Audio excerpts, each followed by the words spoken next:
কিয়ামতের দিন নবী সাল্লাল্লাহু আলাইহি ওয়াসাল্লামের কাছে কোরআনে আছে, ফাকাইফা ইদা জিনা মিন কুল্লি উম্মাতিন বিশাহিদ ওয়া জিনা বিকা আলা হাউলা'i শাহীদা।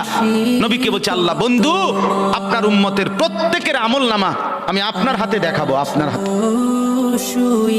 আপনার সামনে পেশ করব, আপনি দেখে কথা বলবেন আমার কাছে। সুপারিশ আপনি কইরেন, মানা নাই, কিন্তু আপনি দেখা করবেন।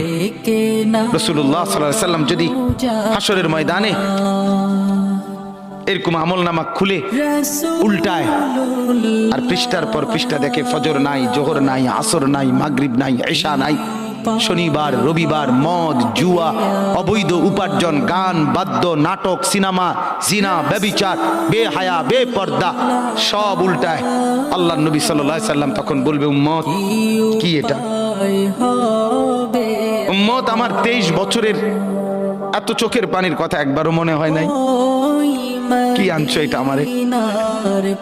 উম্মত তুমি জানো না আমি যে তায়েফের পাথরের আঘাতে পুরা পিঠ চালনির মতো ঝাঁঝরা বানায় ফেলছে আমার? শোনো নাই তুমি আমারে যে উহুদের ময়দানে দান দান শহীদ করে রক্ত